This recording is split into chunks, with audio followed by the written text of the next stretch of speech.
Hi friends, welcome back to another video. Friends, ఈ వీడియోలో మనము సలార్ మూవీ డీటెయిలింగ్స్ చెప్పబోతున్నాము. అలాగే కాన్సార్ వరల్డ్ గురించి, అలాగే క్లైమాక్స్లో వచ్చిన కొన్ని థియరీస్ గురించి, సెకండ్ పార్ట్ ఎలా ఉండబోతుంది అనే దాని గురించి. కాబట్టి ఫస్ట్ పార్ట్ సలార్ చూడని వాళ్ళు ఇంకా స్కిప్ చేయొచ్చు, స్పాయిలర్స్ చాలా వరకు ఉండే ఛాన్సెస్ ఉన్నాయి. మూవీ స్టోరీ లైన్ వచ్చేసి 1127 టైంలో మహమ్మద్ గజనీ, చెంగీజ్ ఖాన్ అట్లాంటి కరుడు కట్టిన దొంగల టైంలో నుంచి స్టార్ట్ అవుతుంది. అప్పట్లో కాన్సార్ అనే ఒక ఏరియాని, అంటే గుజరాత్ పాకిస్తాన్ బార్డర్ మధ్యలో ఉంటుంది, కొండల సముద్రాల మధ్యలో. అట్లాంటి ప్లేసుల్లో చాలామంది, అంటే కొన్ని 3 తెగలు, శౌర్యాంగ తెగ, ఘనియార్ తెగ, మన్నార్ తెగ అనే 3 తెగలు వాళ్ళకు సంబంధించి ఒక సపరేట్ రాజ్యాన్ని క్రియేట్ చేసుకుంటారు. వాళ్ళని రూల్ చేసుకుంటూ, అలాగే వాళ్ళల్లో ఆ 3 తెగలకు సంబంధించిన వాళ్ళను ఒకరి తర్వాత ఒకరు రాజులుగా అలాగే కంటిన్యూగా అవుతూ ఉంటుంది. శౌర్యంగా తెగల వాళ్ళు చాలా క్రూరులని, అలాగే మన్నార్ తెగలు, అలాగే గనియార్ తెగలు అని చెప్పేసి చాలా అట్లా కంటిన్యూ అవుతుంది.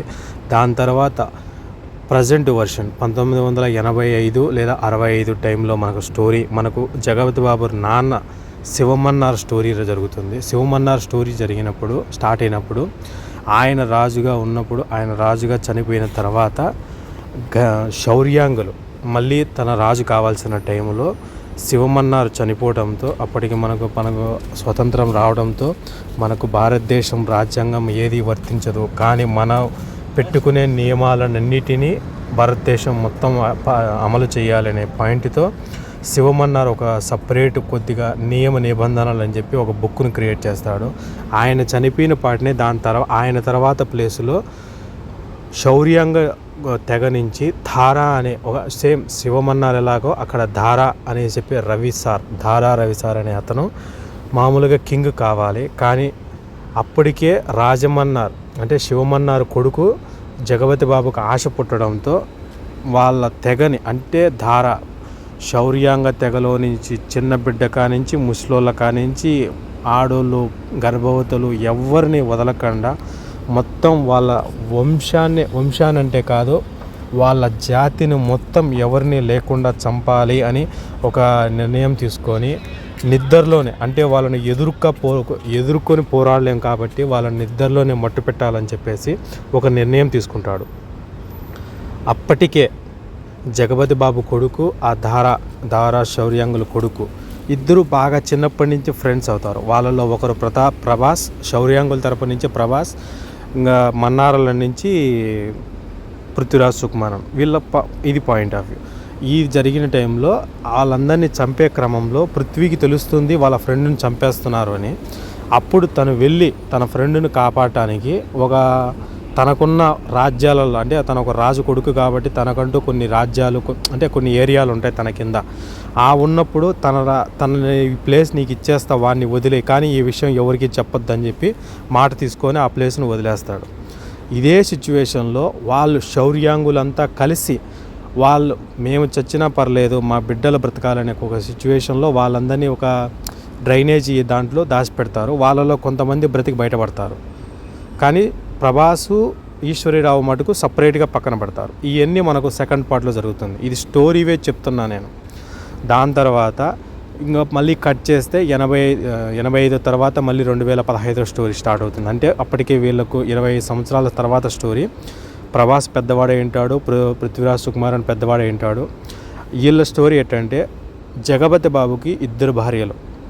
పెద్ద భార్య కొడుకు గరుడ, ఆమె కంటే ముందు శ్రీయార్ రెడ్డి. ఆమె వచ్చేసి నేను ఇంతవరకు యాడ్నో చూశాను అనుకున్నాను, పొగరు సినిమాలో, విశాల్ సినిమాలో నటించిన ఆమె. యాక్చువల్గా విశాల్కు అన్న భార్య వదిన అవుతుంది ఆమె. దాని తర్వాత పృథ్వీరాజ్ సుకుమారను రెండో భార్య కొడుకు, అతని తమ్ముడు ఒకడు ఉంటాడు బాచి అని. వీళ్ళతో పాటే అలాగే వీళ్ళ అక్క మొగుడు, అంటే శ్రీయారెడ్డి మొగుడు బాబీ సింహ, అలాగే వాళ్ళ మేనమామ వచ్చేసి ఒకతను, అంటే పాతకాలంలో ఉన్నాడు ఆయన. వీళ్ళంతా వాళ్ళ టీంగా ఉంటారు. కొంతమంది ఇంకా ఘనియార్ అనే టీం నుంచి బ్రహ్మాజీ తరపు నుంచి ఇంకా 2-3, అంటే వాళ్ళ కుటుంబం నుంచి, ఘనియార్ అనే కుటుంబం నుంచి. అంటే అప్పటికే మొత్తం శౌర్యాంగ తెగ నుంచి రావాల్సిన మొత్తం 12 ఓట్లన్నీ మొత్తం కింగ్కే, అంటే జగపతి బాబు చేతిలోనే ఉంటాయి కాబట్టి తనకు మొత్తం 15 సీట్లు ఉంటాయి అని చెప్పేసి తను కింగ్గా ఉంటాడు.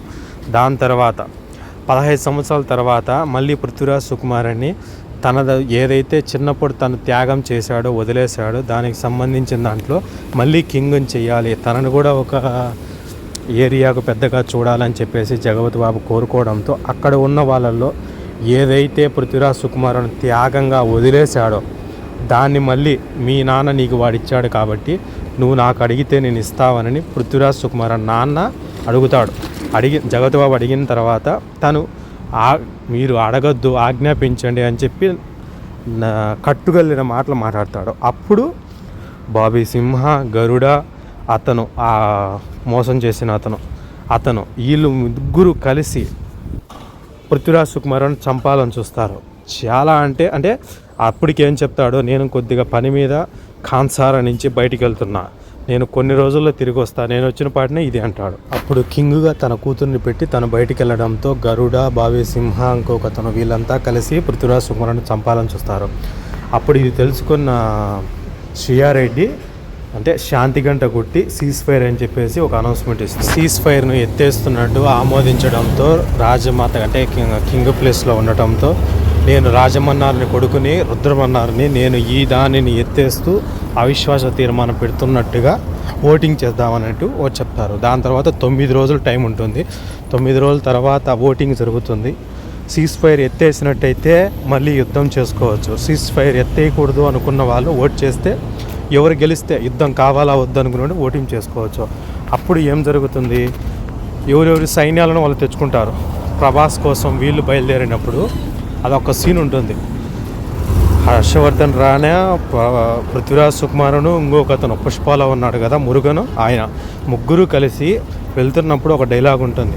ఒక్క సీట్లో ఎంతమంది సైన్యం పడుతుంది, ఏమేం పడుతుంది అని చెప్పే డైలాగ్ ఉంది. దాని తర్వాత అక్కడికి వెళ్ళి వాళ్ళందరూ తనని తీసుకొని మళ్ళీ ఇక్కడికి రావాలని చెప్పి వెళ్తారు. అప్పటికి 25 సంవత్సరాల తర్వాత మళ్ళీ తన స్నేహితుడిని కలిసిన పాటనే ఖాన్ సార్కు దూరంగా అలాగే ప్రభాస్, ఈశ్వరీరావు గారు బ్రతుకుతూ ఉంటాడు. ప్రభాస్ మెకానిక్గా తనను చూసిన పాటనే గుర్తుపడతాడు. ఈ విధంగా దేవా అని పిలిచిన పాటనే నన్ను ఈ మాదిరిగా పిలిచేది మా అమ్మ, దాని తర్వాత నువ్వేరా అని చెప్పి వాళ్ళిద్దరు కలుసుకొని కొద్దిసేపు పడిన తర్వాత వాడు సాయం అడగలేక సైలెంట్గా ఉంటాడు. అలాంటి సిచ్యువేషన్ వాడు అర్థం చేసుకొని సరే అమ్మకు చెప్పొస్తా ఉండు అని వెళ్ళడంతో ఆడ ప్రశాంత్ నీళ్ళు పెట్టిన చిన్న ఒక డీటెయిల్స్ నాకు హైలైట్ అనేది ఇచ్చింది. ఒక పక్కన మామూలుగా ఆచార్యులు పనిచేసుకున్న దాన్ని బట్టి వాళ్ళు పెట్టే సుత్తింకొనలు అవి యాడికో ఫ్లాష్ బ్యాక్లో వాడు చిన్నప్పుడు సాయం చేసింది గుర్తు తీయడం ముగ్గురికి. దాని తర్వాత మళ్ళీ ఏమి చెప్పకుండానే వచ్చేయడం, సరే పోయిరా అనడం. దాని తర్వాత తన ఎంట్రీలో రావడంతోనే అప్పుడు ఏం గోడలు చూసి భయపడుతున్నావు అనడం. అప్పుడు తను రివర్స్ డైలాగులు, గోడలు కట్టేదే భయపడి లోపలికి ఎవడో పోతాడని, లోపల నుంచి కాదు లోపలికి ఎవడొస్తాడని కొద్దిగా భారీ డైలాగులు ఉండడం. నాకైతే ఎక్కువ సెటైరికల్గా కామెడీగా లేకపోయినా కానీ చిన్న చిన్న డైలాగులు ఉన్నాయి ప్రభాస్కి, పిచ్చ పిక్స్లో ఉంటాయి. అప్పటికే అందరికీ తెలిసిపోతుంది ఓన్లీ పృథ్వీరాజ్ సుకుమారన్ ఒక్కడనే తీసుకొచ్చాడని చెప్పేసి. దాని తర్వాత వీళ్ళందరూ నవ్వుకుంటూ ఉంటారు, మేమంతా వందల మందిని తీసుకొస్తే వాడు ఒక్కడిని తీసుకొచ్చాడా అని చెప్పేసి. దాని తర్వాత వాళ్ళు ఆలలో ఉండే వాళ్ళు నారంగి అనే ఒక అతను, అంటే ఒక తెగకు పెద్దగా ఉన్న అతను ఘనియార్లోనే వాళ్ళ సంబంధించిన వాళ్ళ కొడుకును నా తర్వాత ఏ విధంగా అయితే పృథ్వీరాజ్ సుకుమారన్ కింగ్ చేయాలనుకుంటున్నా నేను నా కొడుకుని చేయాలనుకుంటున్నా, నాకు హెల్ప్ చేయండి, నా సపోర్ట్ మీకే అని చెప్తాడు జగపతి బాబు వాళ్ళ కూతురికి. అప్పుడు నారంగ కొడుకు విష్ణు తనకు ఏ విధంగా అయితే ఇంకా రుద్ర ఫ్రెండ్ కాబట్టి తన కోసం వాడిని అంటే పృథ్వీరాజ్ సుకుమారాన్ని ఏడిపించడం, కించపరచడం చేయమంటాడు. దానికోసం అని చెప్పేసి మహారాణి ఒక ఏరియాకి పోయి బాయిలర్ కోడిని ఏ విధంగా అయితే తెచ్చుకొని తింటామో ఆ విధంగా ఆడపిల్లలను తెచ్చుకునేది, రేప్ చేసేది, చంపేస్తూ ఉంటాడు. ఇది వెళ్ళిన కొద్ది రోజుల వరకు ప్రభాస్కు తెలియకుండా పృథ్వీరాజ్ సుకుమారాన్ని కవర్ చేస్తాడు. దాని తర్వాత ఒకరోజు చెప్పకూడదు అనుకుంటూనే ఒక సిచ్యువేషన్లో తను ఆల్రెడీ ఇన్వాల్వ్ అయిపోతాడు. అక్కడికి వెళ్ళి అక్కడ అదంతా చూడడంతో టిన్ను ఆనంద్ గారు ఈ విషయాలన్నీ చెప్పింటాడు ప్రభాస్కి. కానీ తీరా ఇది అమ్మాయిల విషయం అని చెప్పేటానికే కొద్దిగా తను ఆపేస్తాడు పృథ్వీ, అప్పుడే రివర్స్ అవుతాడని. కానీ తనకు కూడా తెలుసు పృథ్వీకి ప్రభాస్ కోపం వస్తే వాని కోసం ఎంతైనా చేస్తాడు, కానీ వాడిని ఆపడం నా వల్ల కూడా కాదు అనే సిచ్యువేషన్ ఉంటుంది. అప్పుడు ఏం చేశాడు ఏం కథ అనేది మనకు తర్వాత తెలుస్తుంది. ఆ తర్వాత అప్పుడు ఒక అమ్మాయిని తీసుకొని ఆ విధంగా మళ్ళీ బాయిలర్ కోడి మాదిరిగా రేప్ చేసి చంపేయడానికి అది ఆ పాయింట్లన్నీ తన మైండ్లో వెతకడంతో టిన్ను అన్న చెప్పిన పాయింట్స్ అన్నీ అప్పటికే తన కళ్ళ ముందర అమ్మాయిని లాక్కెళ్ళడం రెడీ చేస్తూ ఉండడం జరుగుతున్న టైంలో అప్పుడు చెప్తాడు ఇంకా తన కోపం పీక్స్లోకి వెళ్ళిపోయి వాళ్ళ అమ్మ దగ్గరికి వెళ్ళి కాటేరమ్మను కొలిసే పద్ధతే మీది తప్పు. కాటేరమ్మను కొలసాలంటే సంతకెళ్ళాలా, అది మామూలుగా బలమెక్కిన పొట్టేళ్ళని తేవాలా, తలకు పొట్టు కుంకుమ పెట్టాలా, దాని తర్వాత దండయ్యాలా, నీళ్ళు రాపాలా, తర్వాత తలనరకాలా అని చెప్తాడు. అది చెప్పే సీన్లు ప్రతి ఒక్కటి ఆ ఫైట్లో చూపిస్తాడు మనకు. అది బీభత్సంగా ఉంది. వాళ్ళు పాడే కోరస్ కానీ అది ఇన్ని కానీ బాగుంటాయి. దాని తర్వాత ఆ ఫైట్లోనే విష్ణుని చంపేస్తాడు. అప్పుడు ఆ అమ్మాయి చెప్తుంది కాటేరమ్మ రాలేకపోయింది కానీ కాటేరమ్మ కొడుకును పంపించింది అని. ఆ సీన్ హైలైట్. దాని తర్వాత వీళ్ళందరినీ సీజ్ ఫైర్లో ఈ విధంగా చేసినందుకు వీళ్ళందరినీ ఎత్తుకొని పోయి ఖాన్సార్లోనే వాళ్ళల్లోనే జైల్లో వేస్తారు. వేసిన తర్వాత ఇవన్నీ తెలిసి బాబీ సింహ, షఫీ వాళ్ళంతా సంతోషపడతాను కానీ గరుడ, నారంగ వీళ్ళంతా చాలా కోపంగా బాధగా ఉంటారు. శ్రీయారెడ్డి వచ్చి అప్పుడు తనకి నారంగికి చెప్తుంది, చంపింది నీ కొడుకు చనిపోయింది మాట నిజమైనా కానీ చంపింది పృథ్వీ కాదు, సలార్ అనేవాడు అని చెప్పేసి వాడిని చెప్పడంతో తన మన్ను మారుతుంది. కానీ మళ్ళీ రుద్ర వచ్చేసి అగ్గిలో ఆజ్యం పోసినట్టుగా చంపింది వాడైనా కానీ వాడు చంపుతుంటే సైలెంట్గా కూస్తూ ఉన్నాడు, ఏమీ చేయలేదు అని చెప్పేసి మళ్ళీ అగ్గిలో ఆజ్యం పోస్తాడు. ఆ అసెంబ్లీలో తనను చంపడానికి వెళ్ళినప్పుడు నారంగకు ఛాన్స్ ఇస్తారు, వాళ్ళిద్దరిలో ఒకరిని చంపుకోవాలని. అప్పుడు గరుడ ఏమనుకుంటాడంటే పృథ్వీని చంపుతాడు అనుకుంటాడు. కానీ ఆపోజిట్గా సలార్ మీదికి అంటే ప్రభాస్ మీదికి వెళ్ళినప్పుడు ప్రభాస్ మీదికి వెళ్ళినప్పుడు ఏమీ అనడు, సైలెంట్గానే ఉంటాడు. కానీ వాళ్ళ ఫ్రెండ్ని టచ్ చేస్తే మటుకు ఫస్ట్ చెయ్యిని నరుకుతాడు. అప్పుడు ప్లీజ్ ఐ కైండ్లీ రిక్వెస్ట్ అంటాడు, వాళ్ళని తల నరికేస్తాడు. నారంగానే అతన్ని తల నరికేస్తాడు. అప్పుడు మళ్ళీ వాళ్ళని జైలుకి పంపించి అక్కడ వాళ్ళంతా చంపడానికి రెడీగా ఉంటారు. అప్పటికే వార్నింగ్లు ఇచ్చుంటారు,